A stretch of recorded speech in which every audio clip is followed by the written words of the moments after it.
Shalom, que la paix de notre Dieu continue de se manifester dans votre vie. Je suis votre serviteur, le pasteur Ola, et je crois que le Seigneur fera de grandes choses dans votre vie. Prions. Éternel notre Dieu, nous prions que les vies de tous ceux qui nous suivent en ce moment soient impactées par toi. Nous prions que la gloire de ton royaume se manifeste dans la vie de nos internautes et qu'il part de gloire en gloire au nom de Jésus-Christ. Amen.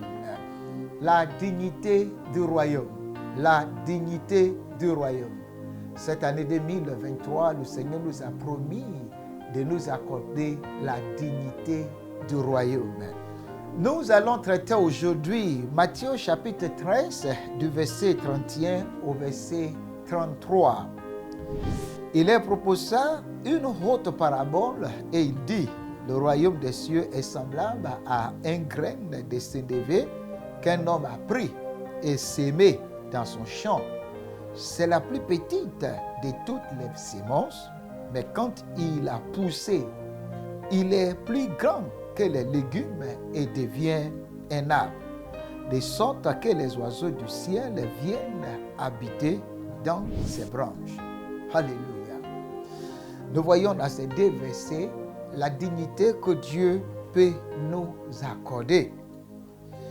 Dans ce texte, nous voyons qu'un homme avait juste commencé sa vie sous la forme d'un grain de sénévé. Un grain de sénévé. Vous pouvez comprendre qu'un grain de sénévé est un grain insignifiant que personne ne peut voir. Quand Dieu commence son projet avec un homme, il commence d'une manière insignifiante. Mais la fin du projet est que cet homme devient un grand arbre. Un grand arbre. Au verset 32, il dit, c'est la plus petite de toutes les semences. Mais quand il a poussé, il est plus grand que les légumes et devient un arbre. De sorte que les oiseaux du ciel viennent habiter dans ses branches. La dignité du royaume est que l'homme commence petit, mais qu'il finit grand. Dieu trouve l'homme petit, et si l'homme continue de suivre les procédures de la grandeur, il finira par devenir grand. Dieu avait pris David très petit et on sait ce qu'il avait fait de David plus tard. Dieu avait rencontré Joseph quand il était petit, mais on sait ce que Joseph avait devenu.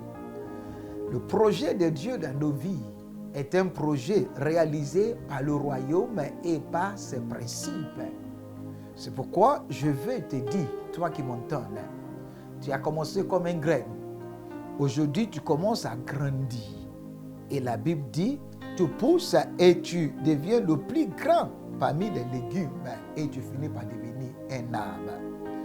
Et la bonne nouvelle est que tu deviens tellement grand que les oiseaux du ciel viendront habiter sous tes branches.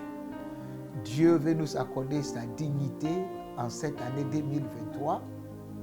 Soyez des grains. Laissez-vous comme des grains que Dieu sème et qui finit par devenir le plus grand arbre parmi toutes les arbres. Dieu vous aime. Continuez de vivre la vie du royaume. Le projet de Dieu s'accomplira dans votre vie.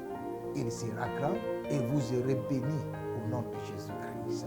Permets que je prie pour vous. Éternel notre Dieu, je bénis ton nom pour ce frère et cette sœur qu'il se voit déjà comme un grain. Je prie que tu l'aides à pousser, à pousser, à pousser, jusqu'à ce qu'il devienne l'un parmi les plus grands arbres sur la terre, au nom de Jésus-Christ. Amen. On se verra encore demain, toujours dans la continuité de cette série.